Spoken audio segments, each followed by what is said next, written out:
இந்த 3000 திருநங்கைகளுக்கு தேவையானது ஜமாத்து. மந்த்ரா ஒரு ஆளுக்கு தேவையில்லைனாக்கா ஐ டோன்ட் கேர், வெளியே போக சொல்லுங்க. நிறைய வீடியோஸ் காமிக்கிறாங்க, நிறைய போட்டோஸ் காமிக்கிறாங்க. அவங்களுக்கு என்ன வேணும்? அனுஜ் டைல்ஸ் ரகங்கள் பலவிதம், ஒவ்வொன்றும் உலகத்தரம். தமிழக உற்பத்தியில் Anuj tiles. Old down pictures மற்றும் பத்மஜா பிலிம்ஸ் வழங்கும் ஈஸ்வர் கார்த்திக் இயக்கத்தில் ஜீப்ரா வரும் நவம்பர் 22 முதல் திரையரங்குகளில். மந்த்ரா ஒரு ஆம்பளை அப்படின்னாக்கா அந்த ஆம்பளை வந்து ஒரு ஆம்பளை கிட்ட போயிட்டு எனக்கு இந்த மாதிரி கஷ்டமாகுதுன்னு கேட்கலாம். மந்த்ரா வந்து ஒரு பொம்பளை மாசம் மாதவிடாய் நடக்குது தெரியுமா, அந்த மாதிரியான ஒரு பொம்பளையா இருந்தா ஒரு பொம்பளை கிட்ட போய் நான் கேட்கலாம். நீ திருநங்கை ஆனா இல்லை பொண்ணும் இல்லை, 21 பேருக்கு ஜமாத்து வேணும், அந்த 21 பேருக்கும் ஜமாத்து வேணும். அந்த 21 பேர் இருக்கிற இந்த 3000 திருநங்கைகளுக்கும் ஜமாத்து வேணும். உன் கூட இருக்கிற ஒரு ஆம்பளை வீடியோ எடுக்க வராங்க, ஆம்பளைக்கு முதல்ல துணியை மாற்றி ஒரு 10 நிமிஷம் ரோட்டில் நடக்க விட்டுப்பார். அவர் ஆம்பளையா இல்லை திருநங்கையா? இல்லை திருநங்கைன்ற பேர் இருக்க பார்த்தா அவங்க பொம்பளை துணி மேலே போட்டு போகிறாங்க. பொம்பளை துணி அப்படித்தான் இருந்தா கிடையாது. அந்த அம்மா உணர்விலேயே திருநங்கை. நீ அவங்க போட்டா எவ்வளோ காய்ட்ட, போட்டா கொஞ்ச நேரம் ஆகாது, ஒரு செகண்ட் ஆகாது நான் எடுத்து காமிக்க. நீ எப்போ நிர்வாணம் ஆகிறதுக்கு முன்னாடி நீ எப்படி இருந்த, எல்லா கதையும் ஏட்டு செட்டு என் கையில் இருக்குது. உன்னை பற்றி பேசணுன்னா லட்ச கதை என் கையில் இருக்குது. என் குருவை பேச நீ ஆளே கிடையாது, புரியுதா? அந்த அம்மா வந்து நீ இது இப்படி அப்படிலாம் பேசு தப்பு, நல்ல மாதிரி சொல்கிறேன். இதுக்கு மேலே பேச இவ்வளோ கோடி மக்களுக்கும் அவங்க செய்கிறாங்கல்ல, 21 பேருமே அவங்க வீட்டில் இருக்கிறவங்க. அப்போ உனக்கு மட்டும் செய்த போயிடுவாங்க. போய் அவங்க கையில் நாயத்தை நடத்த, அவங்க கையில் போய் பதிலை கேளு, அவங்க பதில் சொல்ல போகிறாங்க. 21 பேர்லாம் கேட்குறதுலாம் நீ ஆளே கிடையாது. போய் பெரியவங்க கையில் மன்னிப்பு கேட்டு பழிக்கிற வழியை விட்டு சும்மாக்கிறதெல்லாம் பேச்சு நீ எதுக்கிட்டு இந்த மாதிரி டைமை வேஸ்ட்டு பண்ணிக்கிறேன். இல்லை உன்னை யாருன்னா பேச சொல்லி யாரும் சொல்லி கொடுத்தாங்களா? எதாக இருந்தாலும் சொல்லுடி. அந்த அம்மாலாம் பயட மாட்டாங்க, அந்த அம்மா கூனி குறிங்களாம் உட்கார மாட்டாங்க. 42 பேர் இருக்கிறோம், 42 பேர் இருக்கிறோம் நாங்கள். ஒருத்தர் இல்லைன்னு கூட இன்னொருத்தர் இருக்கிறோம். யாரெல்லாம் விட்டு கொடுத்துற மாட்டோம், சரியா? நியூஸ் கிளிட்ஸ் நேயர்களுக்கு வணக்கம். நான் உங்கள் ஷைலஜா நாச்சியர். திருநங்கைகளுக்கு இடையே ஒரு பிரச்சனை போய்கிட்டு இருக்கு. இதுல வந்து மந்த்ரா அவர்களும் ரஜினி அம்மா அவர்களும் சம்பந்தப்பட்டிருக்காங்க. இதுல நிறைய பிரச்சனைகள் போயிட்டு இருக்கு. இந்த பிரச்சனைக்கு என்னதான் தீர்வு, இது இந்த பிரச்சனைக்கு காரணம் யார் அப்படிங்கிறத தெளிவா கேட்டு தெரிஞ்சுக்கலாம் வாங்க. வணக்கம்மா. வணக்கம்மா, எப்படி இருக்கீங்க? நல்லா இருக்கேன்டா. ஸோ தொடர்ந்து ஒரு பிரச்சனை பேசப்பட்டு கொண்டே இருக்கிறது. முக்கிய காரணம், முக்கியமாக அது அவங்க என்ன சொல்கிறாங்கன்னா ஜமாத்தை வச்சு தான் பேசுகிறாங்க. ஜமாத் எங்களுக்கு வேணாம் அப்படிங்கிற ஒரு விஷயத்த மந்த்ரா அவர்கள் முன் வச்சிருக்காங்க. என்ன காரணம் நீங்கள் சொல்லுங்கள். ஜமாத் வேணுமா வேணாமா, இருக்கணுமா இருக்கக்கூடாதா? ஜமாத் எங்களுக்கு முக்கியமான ஒரு விஷயம் அப்படின்னாக்கா எங்களுக்கு ஜமாத்து தான் எங்களுக்கு முக்கியமானது. இப்போ அவங்க வேணான்னு சொல்கிறாங்க. ஜமாத் எங்களுக்கு ஒரு ஆளுக்கு தேவையில்லைனாக்கா மற்றவங்களாம் வேணான்னு சொல்லலையம்மா. 1000 கோடி மக்கள் இப்போ நாங்கள் இருக்கிறோம், இங்கே 3000 திருநங்கைங்க இருக்கிறோம். இந்த 3000 திருநங்கைங்களுக்கு தேவையானது ஜமாத்து. மந்த்ரா ஒரு ஆளுக்கு தேவையில்லைனாக்கா ஐ டோன்ட் கேர், வெளியே போக சொல்லுங்க. மறுபடியும் அவர் ஆம்பளை ஆக முடியுமா? முடியாது. திருநங்கையே ஆயிட்டார்ல, இதுக்கப்புறம் இவருக்கு ஜமாத்து இவருக்கும் தேவை தான். மந்த்ராக்கு ஜமாத்து தேவை தான். இப்போ ஒரு சில மனசு கஷ்டம், ஜமாத்தில் அவங்கள வந்து ஒரு சின்ன ஒரு வார்த்தையால் ஏதோ சொல்லிட்டாங்க கொண்டுட்டாங்கிறதுனால இருக்கிறவங்க 21 பேருமே ஊருக்கா மாதிரி நீ தொட்டுன்னு வரதுக்கெல்லாம் அவங்க ஆளு கிடையாது.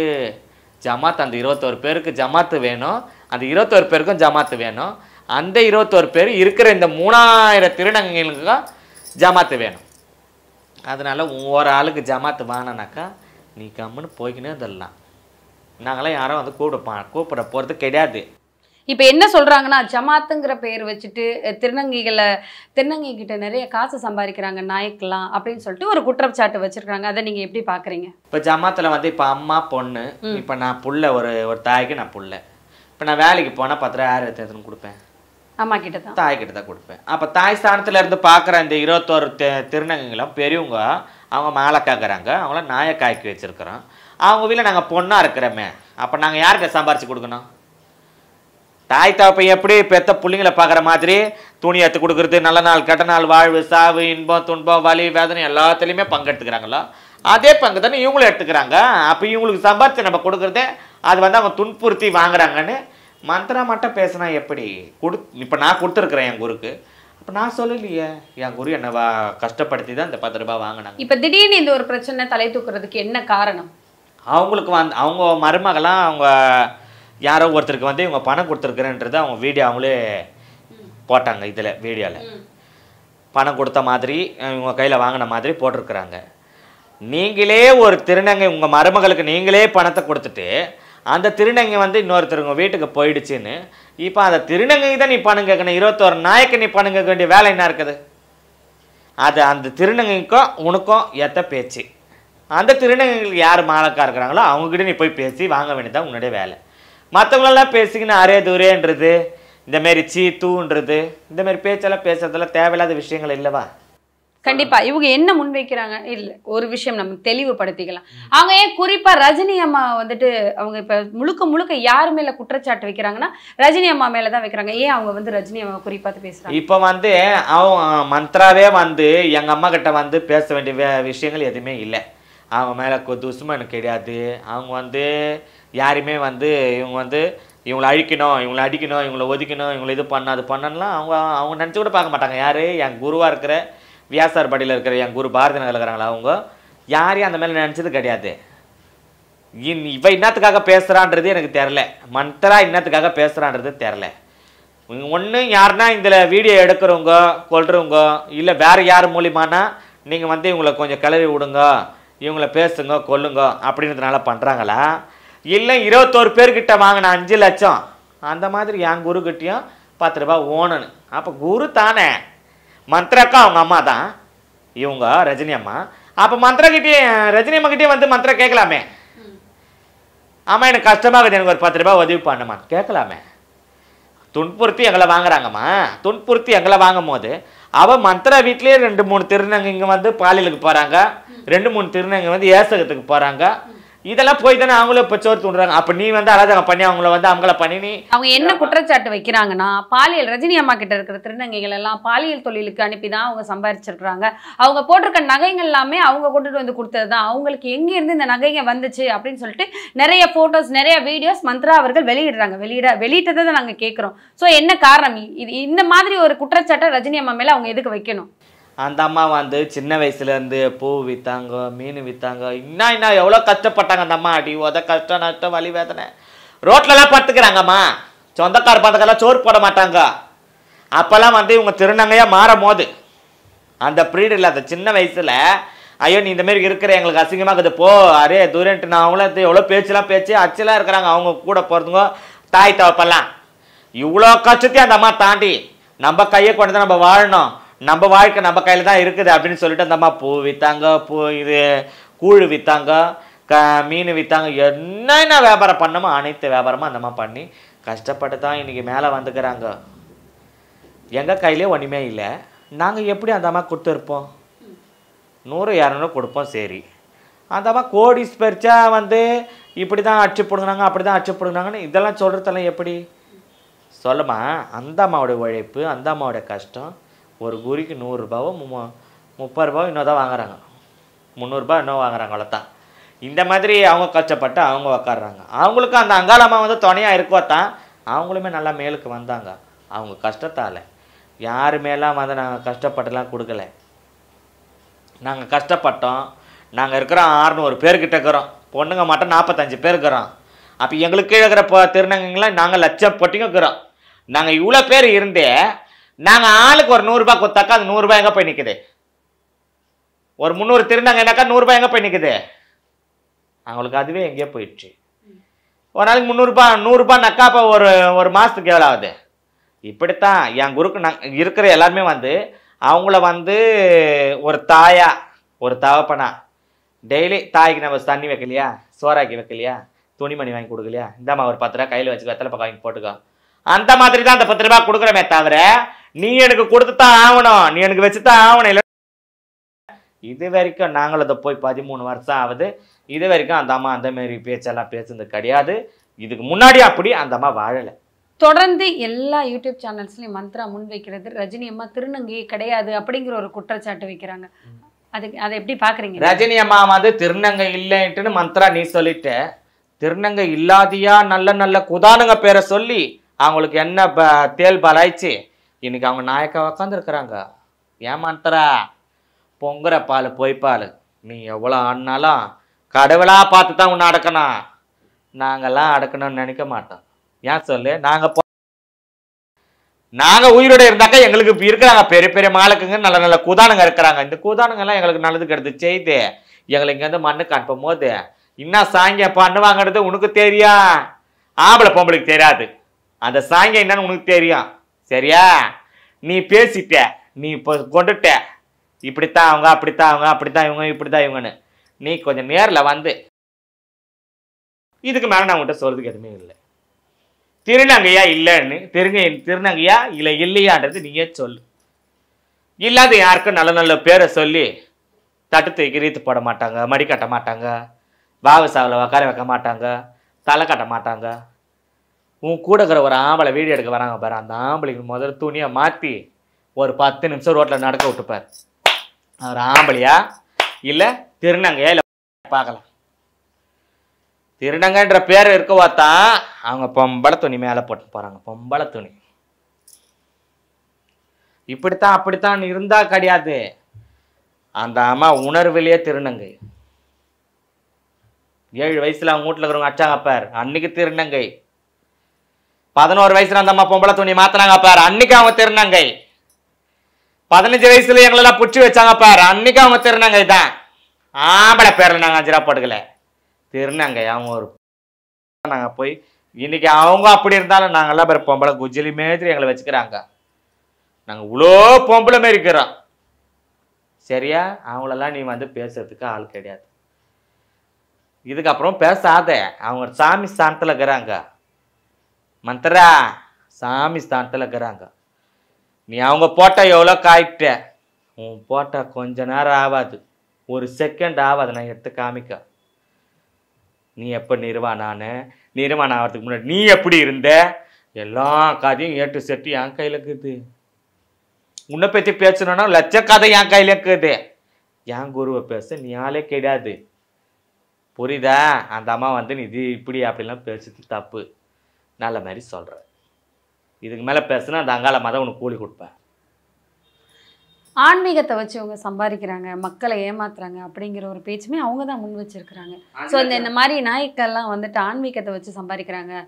ஒரு திருநங்கையை வந்துட்டு அப்போல்லாம் வந்துட்டு திருநங்கையாக மதிச்சாங்க, இப்போ ஒரு திருநங்கையை லட்சமாக பார்க்குறாங்க, பணமாக பார்க்குறாங்க. திருநங்கை உணர்வுக்கு மரியாதை கொடுக்க மாட்டாங்க, திருநங்கைகளை பணமாக மட்டும்தான் பார்க்குறாங்க ரஜினியம்மா அப்படிங்கிற ஒரு குற்றச்சாட்டும் வச்சுருக்கிறாங்க. அதுக்கு நீங்கள் என்ன பதில் சொல்கிறீங்க? இப்போது நான் ஒரு வீட்டுக்கு போயிட்டாக்கா அந்த இடத்துல இருந்து இன்னொரு இடத்துக்கு போனாக்கா பயிர்சலான்றது ஒன்று இருக்குது. பயிர்சலா அப்படின்னாக்கா அங்கேருந்து இங்கே போனாக்கா ஃபைன் கட்டுற மாதிரி. இந்த ஃபைன் கட்டுறதுக்கு என் வீட்லேயும் நானும் 10 திருநங்கைகளை வச்சுருக்கிறேன். 10, 20, 100 திருநங்கை இருக்கிறாங்க. எல்லாருக்குமே வந்து கஷ்டம், நஷ்டம், இன்பம், துன்பம், வலி, வேதனை இவ்வளோ சேலநாத்துக்கு நான் இருந்தோம். நான் இதெல்லாம் எதுக்கு அனுபவிக்கிறேன்? நானும் என் குருவை மாதிரி சேலா நாத்தி சந்தி சடக்கு டக்கர் டுக்கர் லாவரிசி பேவரிசின்னு இவ்வளோ பேர் இருக்காங்க கீழே பேத்திங்கெல்லாம். எல்லாருக்கிட்டே கொடுங்க எனக்கு 10 ரூபாய், எனக்கு எல்லாம் 2000, 3000, 5000, 10,000 கொடுத்துதான் ஆகணும்னு சொல்லிட்டு வாங்கியிருந்தா நான் நிறைய நகைப்பட்டுன்னு உக்காந்துருப்பேன்னு. அவங்க சாமர்த்தியம், அவங்க கஷ்டத்தில் அவங்க வாழ்ந்துன்னு இருக்கிறாங்க. அப்போ மற்றவங்களாம் அந்த மாதிரிலாம் இல்லையே. நீ என்னதான் பேசுகிற? நீ மனத்துறா எனக்கு ஒன்றுமே புரியல. மனத்துறா சாமி வச்சு யார் தான் வாழலை? வந்தால் ஒரு சுற்றி போட்டாக்கா 50 ரூபாய் தட்டில் போட்டு போகிறாங்க. 10, 50 எவ்வளோ ஆச்சு? 500 ரூபாய் இல்லை? அந்த மாதிரி தட்டு தான் எங்களுக்கு சோறு. சேலநாத்தில அமங்கலை பண்ணி இவங்க வாங்குறாங்க, பாலியலுக்கு போய் தான் வாங்குறாங்கன்னு சொன்னீங்க. அப்படிலாம் கிடையாது. தட்டை தூக்குன்னு ஒரு கற்பூர தீபம் ஏற்றின தீபம் இறங்குற வரைக்கும் அந்த 1 hour தான். ஒரு குறிக்கு 50 ரூபாய், 200 ரூபாய், 100 ரூபாய் இஷ்டப்பட்டுங்க. நல்லா இருக்கிறவங்களா சுற்றி போட்டாக்கா ஒரு 10 ரூபாய் எக்ஸ்ட்ரா கொடுத்துட்டு போவாங்க. இப்படித்தான் வாழ்ந்துனுக்கிறோம். பாலியல் பண்ணுறதுக்கு இது பாலியல் விடா இது. நல்லா பாரு, மூலிக்கு சேலக்குது சாமி சேலிங்க. எந்த நாயக்கம் அப்படி வாழலை. ஏன்னா அவங்கவுங்க இப்போ நாங்கள் எங்களுக்கு கருத்து தெரிகிறனால நாங்கள் என் குருக்கிட்ட வந்து சேர்ந்தோம். இன்றைக்கி எங்கள் அம்மா ஸ்தானத்தில் என் குருவை வச்சுருக்குறோம். அப்போ அவங்க தாய் இல்லை, அவங்களெலாம் பெற்றது ஒரு தாய் தானே. திடீர்னு மாநிலத்தில் குடிச்சிட்டாங்களே 21 பேரும் இல்லை. அவங்கவுங்க தாய் தகப்பனோடு தான் இருக்கிறாங்க. சாவர மட்டும் அவங்க வீட்டு கேள்விங்க கூடலாம் அவங்க இருந்துட்டு தான் சாவுறாங்க. பெத்த பிள்ளைங்க எத்தனை பிள்ளைங்க இருந்தாலும் சரி, திருநங்கைகளுக்கு இருக்கிற குணம் மாதிரி எந்த பிள்ளைங்களுக்கும் வராது. ஒரு தாய்க்கு 21 பேருமே வந்து தாய் தகப்பன் கூட தான் வாழறாங்க. யாரை வந்து எங்களை கஷ்டப்படுத்தி அவங்க தாய் தகப்பனை நல்லா வைக்கல. சரியா?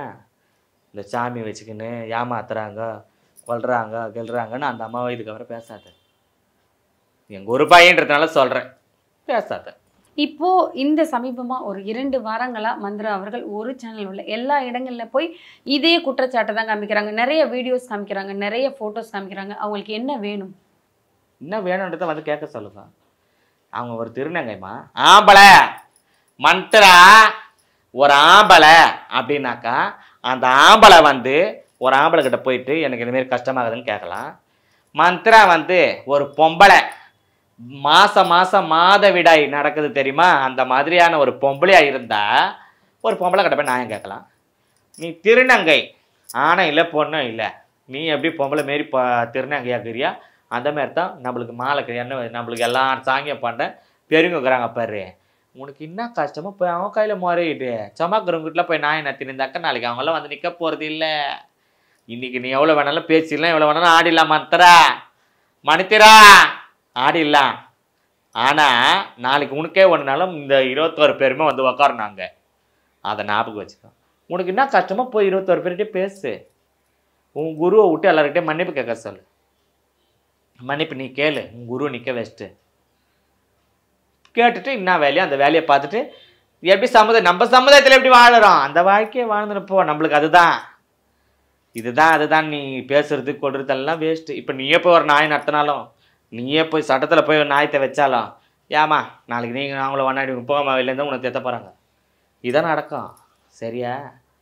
நீ ஒன்றும் பொம்பளை கிடையாது, ஆம்பளை கிடையாது, என்னை வந்து இதுமாதிரி பண்ணிட்டாங்க கொண்டாங்கன்னு சொல்ல. நீயே ஒரு திருநங்கை தான். அதை நல்லா ஞாபகம் வச்சுக்கோ.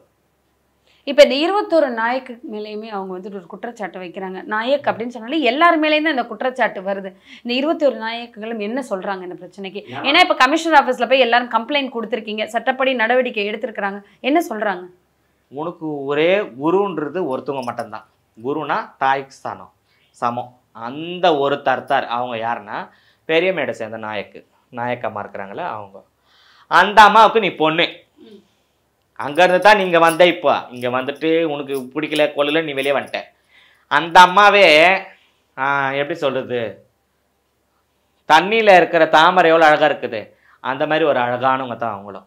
மனசும் அழகுதான், அவங்களுடைய தோற்றமும் அழகுதான். அப்படி இருக்கிறவங்க பேரில் நீ 5 ரூபா போட்டுக்கினேன். நீ இப்போ ஆம்பளையாக வந்து நீ பொம்பளையாக ஆகி நீ இன்னைக்கு போட்டுக்கினே கொண்ட புலந்தப்புக்காரமா பேர்லேயும் நீ இருந்த கொண்ட எல்லாமே ஆச்சு போச்சு இருந்த. உனக்கு என்ன மன கஷ்டம்? உன் குருங்க இருக்கிறாங்க, 2 குருங்கக்கிட்டேயும் போயிட்டு என்ன கதையோ அந்த கதையை நியாயமாக பேசி இந்த கதையை எது சொல்லவாமல் பண்ணி விடுங்க, நான் எதோ தெரியாத பண்ணிட்டேன் கொண்டுட்டேன்னு அப்படி சொல்லிட்டு போகலாம். உங்கள் கஷ்டம் என்ன அதை போய் சொல்லுங்க அவங்க கையில். 21 பேர் என்ன பண்ணாங்க? 21 பேர்லேயே இருந்தியா நீ? கை ஒரு பக்கம், தலை ஒரு பக்கம், கால் ஒரு பக்கம், முண்டை ஒரு பக்கம், இடுப்பு ஒரு பக்கம், 21 பேர்லேருந்து இது இவ்வளோவா கிடையாது. ஒரே ஆள் ஒரு ஆள் பேர் தான் நீ இருந்த. அப்போ அந்த ஒரு ஆள்கிட்ட போய் உன் குறைய சொல்லு, உன் முறைய சொல்லு. இவ்வளோ கோடி மக்களுக்கும் அவங்க செய்கிறாங்களே 21 பேருமே அவங்க வீட்டில் இருக்கிறவங்க. அப்போ உனக்கு மட்டும் செய்ய போயிடுவாங்க. போய் அவன் கையில் நாயத்தை நடத்த, அவன் கையில் போய் பதிலை கேளு, அவனுக்கு பதில் சொல்ல போகிறாங்க. 21 பேர்லாம் கேட்குறதுலாம் நீ ஆளே கிடையாது. யாருமே பேச தெரியாமல் இல்லை, யாருக்குமே எதுவுமே பண்ண தெரியாமல் இல்லை, யாருக்குமே எதுவுமே செய்ய முடியாமல் இல்லை. நீ ஒரு திருநங்கை. இன்னும் நாளைக்கு ஏதோ நானா கூட அதை நாங்கள் தான் பார்க்கணும். எங்கள் கட்டுமானன்றது ஆனால் 21 மாலுக்கு இங்கே உக்காந்து எங்களுக்கு ஜமாத்து வேணும்னு எனக்கு சொல்கிறேன் பார். அந்த ஜமாத்தில் இருக்கிற 4 பேர் சொன்ன வார்த்தை தான் 21 பேருமே. இப்படி தான்பா வாழணும், இப்படி தான்பா இருக்கணும், இப்படி தான்பா செய்யணும்.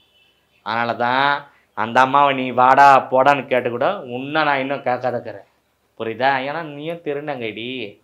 யோசிச்சு பார்த்துட்டு பதில் இன்னும் போகும் குருக்கிட்ட கேளு. உன் குரு காலில் போய் உய். ஒரு சமுதாயத்தில் இருக்கிறவங்க இங்கே எல்லாருமே ஒரு சமுதாயத்தில் இருக்கிறவங்க, இதுக்கு உங்களுக்குள்ள இவ்வளோ பெரிய பிரச்சனை வர்றதுக்கு யாரு காரணம், என்ன காரணமாக இருக்கும்? ஒன்றுமே இல்லையாம்மா.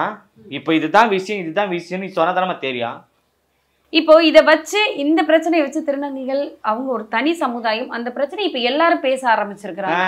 இந்த பேச்சுக்கெல்லாம் ஒரு சமுதாயத்தில் இருக்கிறவங்க தானே வழிகாட்டி கொடுக்குறீங்க. ஆமாம். இப்போ 21 பேர் இருக்கிறாங்களம்மா, அந்த 21 பேருமே நல்ல வழி தான் சொல்லி கொடுத்தாங்க. இவளுக்கு ஏன் இந்த மாதிரி புத்தி போச்சுன்னு தெரியலையே. இல்லை ஒரு சில விஷயங்களில் வந்து நான் அவளை தனிப்பட்ட முறையில் தான் கேட்கணும்னு நினைக்கிறேன். அது இப்பயே கேட்டுடுறேன். நீ மாதம் என்ன மாதவிடாய் நடக்குதாடி உனக்கு? மந்த்ரா நீ திருநங்கை இல்லை, நீ பொம்பளி ஆகிட்டியா? நீ என்னத்தான் போய் யார்கிட்ட நியாயம் சொன்னாலும் நீயும் திருநங்கை தாண்டி சொல்லுவாங்க. உன்னை நீ பொம்பளைன்னு சொல்ல மாட்டாங்க, உன்னை ஆம்பளைன்னு சொல்ல மாட்டாங்க, நீ திருநங்கைன்னு தான் சொல்லுவாங்க. ஐயா நாளைக்கு இவங்க ஒன்றா கூட்டிகிட்டு வாங்கம்மா, ஒன்றா சேர்ந்துருவாங்கம்மா.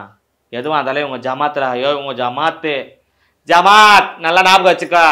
வெளியே இருக்கிறவங்களே பேசுகிறவங்க அம்மா உங்கள் 10 பேர் உட்காடுறாங்கம்மா அந்த ஜமாத்துன்னு, அந்த ஜமாத்தில் உட்காந்து இவங்க பேசிக்குவாங்கம்மா. நாளைக்கு நீயும் விரதம் நானும் விரதம்னு சொல்லிட்டு அந்த மாதிரி எல்லா வேலைக்கு போகிறாங்க பேர். அன்றைக்கி தெரிய போதும். இதுதான் உண்மை. இப்போ இவ்வளோ பெரிய பிரச்சனை நடந்துட்டு இருக்கு. இந்த பிரச்சனைக்கு ரஜினி அம்மா வந்து முன்ன எதுவுமே சொல்லலை அப்படிங்கிற கருத்தும் எல்லாரும் வைக்கிறாங்க. என்ன காரணம்? ஏம்மா அவங்க வந்து நாங்கள் இவ்வளோ பேர் இருக்கிறோம்மா, அந்த அம்மாவுக்கு வந்து மனசு கஷ்டம்னு ஒன்று இருக்குது. அந்த சின்னதாக இருக்கிற மனசில் ஒரு கஷ்டங்கள், அந்த கஷ்டத்தை மட்டும்தான் அவங்க நினச்சி பார்த்துட்டு சி போ மந்த்ரா யார் நம்ம பொண்ணு தானே அப்படின்னு சொல்லிட்டு எங்கள் எல்லாருமே ஒரு 4 புள்ள பெற்றுக்கிறோம். ஒரு புள்ள செத்து போச்சுன்னா 3 புள்ளைய வச்சு நம்ம வாழலையா? அந்த மாதிரி மந்த்ரா என் பொண்ணு தான், போ அவள் ஏதோ பேசின்னு போட்டோம், என்னைக்கு அவள் பேச்சு நிறுத்திட்டு அவள் வந்து மன்னிப்பு கேட்கட்டான் அப்படின்னு சொல்லிட்டு எங்களெல்லாம் பார்த்து அவங்க சமாதானம் ஆகிட்டாங்க. நீங்கள்லாம் இருக்கிறீங்களாம்மா இவ்வளோ பொண்ணுங்க, போங்கம்மா விடுங்கம்மா இருக்கட்டம்மா அப்படின்னு விட்டு கொடுத்து வாழுறாங்க. ஆனால் மந்த்ரா பேசின அனைத்து வார்த்தைக்கும் அனைத்து கேள்விக்கும் சட்டம் பதில் சொல்லியே ஆகணும்.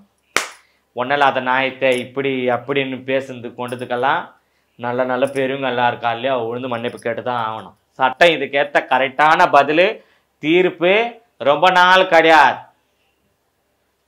கிடையாது, உடனே அந்த தீர்ப்பு நடக்கும், கண்டிப்பாக நடக்கும். இதில் பெரிய அதிகாரிங்க இருக்கிறாங்க, போலீஸ்கார அதிகாரிங்கெல்லாம். அந்த ஐயாங்க எல்லாருக்குமே ஒரு நமஸ்காரம் சொல்கிறேன். நியாயம் நீதி நேர்மை தர்மம் என்னான்றதை பார்த்துட்டு அதுக்கப்புறமா நீங்கள் முடிவெடுங்க. இப்போ எத்தனை பேர் கமிஷனர் ஆஃபீஸில் கம்ப்ளைண்ட் கொடுத்துருக்கீங்க? ஏமா நாங்கள் போயிருப்போம்மா, லட்சம் போட்டிங்க போவோம். இப்போ போனது மட்டுமே 3000 சில்லற கிட்ட போனோம். அவங்க அடிக்கிறவங்க வெட்டுறவங்க கொத்துறவங்களாச்சே, அவங்களே ஒருத்தவங்க எதுவுமே பேசுறாங்க கொள்றாங்க. இல்லை இன்னொரு குற்றமும் வச்சிருக்காங்க, ஆள் வச்சு அடிக்க ஆள் அனுப்பியிருக்கிறாங்க, வெளியே போகவே பயமா இருக்கு அப்படிங்கிற விஷயமெல்லாம் சொல்லியிருக்கிறாங்க. ஸோ அதெல்லாம் எந்த அளவுக்கு உண்மை? இப்போ எங்கள் ஜமாத்திலே வச்சுக்கம்மா, இப்போது மந்த்ரா இருக்கிற மந்த்ரா யாருன்னா ஒருத்தர் வந்து ஒரு திருநங்கைக்கு எங்களுக்குள்ள டீமுங்க தான். இந்த டீம்லேருந்து அந்த டீம்கிட்ட போய் நியாயம் பேச போனாலே அங்கே பிரச்சனை நடக்கும், அங்கேருந்து இங்கே நியாயம் வந்தாலே பிரச்சனை நடக்கும். இந்த பிரச்சனை நடந்ததுக்கப்புறம் 2 நியாயத்தையும் யார் கேட்குறா? இந்த 21 பேர் கேட்குறாங்க. 21 பேர் கேட்டு இதை சமாதானம் பண்ணி விட்றாங்க. அப்போ இந்த மாதிரி சண்டை போடுகிறாங்கல்ல, இது ரவுடிசம் பண்ணுறதா? அன்றைக்கி நீ அவங்க விட்டு சேலா நாத்தி எல்லாரையும் விட்டு பேச வச்சிய குரூப்புங்கள்ல, அப்போ நீ ரவுடிசம் பண்ணியா? நீ எல்லாமே பண்ணியா? நீ எல்லாமே பண்ணுறது உண்மைனா நாங்கள் பண்ணுறதும் உண்மை. நீ வந்து அந்த அம்மா ஓடி ஒழிஞ்சிட்டாங்க பயந்துட்டாங்க கேந்துட்டாங்க கிடையாது. சிங்களாத்தான் வர, புரியுதா? உன்னை மாரி கூட்டமாக வராது நினச்சிக்கோ. நல்லா அந்த அம்மா இன்ன வரைக்கும் வீட்டில் வந்து கோயிலாண்ட சிங்களாக தான் போயின்னுக்கிறாங்க. உன்னால் முடிஞ்ச என்ன வேணாலும் பார்த்துக்க. ஆனால் நான் குருபாயின்ற ஒரு ரிக்வெஸ்ட்டில் கேட்குறேன், போய் அவன் கையில் நீ மன்னிப்பு கேட்ட நல்ல திருநங்கையில் வாழலாம். இப்போ நம்மளுக்கு நல்ல ஊதியங்க கொடுக்குறாங்க, நல்ல வேலைங்க இருக்குது, எல்லா விஷயத்துலையும் நல்லா இருக்குது. இப்போது போய் பெரியவங்க கையில் மன்னிப்பு கேட்டு பழிக்கிற வழியை விட்டு சோமாக்கிறதெல்லாம் பேச்சு நீ எதுக்கிட்டு இந்த மாதிரி டைமை வேஸ்ட்டு பண்ணிக்கிறேன். இல்லை உன்னை யாருன்னா பேச சொல்லி யாரா சொல்லி கொடுத்தாங்களா? எதாக இருந்தாலும் சொல்லுடி. அந்த அம்மாலாம் பயட மாட்டாங்க, அந்த அம்மா கூனி குறிங்களாம் உட்கார மாட்டாங்க. 42 பேர் இருக்கிறோம், 42 பேர் இருக்கிறோம் நாங்கள். ஒருத்தர் இல்லைன்னு கூட இன்னொருத்தர் இருக்கிறோம், யாரெல்லாம் விட்டு கொடுத்துற மாட்டோம். சரியா? அந்த 41 நீயும் ஒன்று தான். இன்னும் நாங்கள் சின்னவங்க பொண்ணு, உங்கள் அம்மா பெரியவங்க, எனக்கு பெரியம்மா முடிஞ்சு போயிடுச்சு. அவன் பெரியவங்க விட்டு பொண்ணு நீ. என்ன கதை அந்த கதையை பேசி முடிச்சு, சொம்மாக்கிற கதையெல்லாம் பேசாது. அனுஜ் டைல்ஸ் ரகங்கள் பலவிதம், ஒவ்வொன்றும் உலகத்தரம். தமிழக உற்பத்தியில் Anuj tiles. Old down pictures மற்றும் பத்மஜா பிலிம்ஸ் வழங்கும் ஈஸ்வர் கார்த்திக் இயக்கத்தில் ஜீப்ரா வரும் நவம்பர் 22 முதல் திரையரங்குகளில்.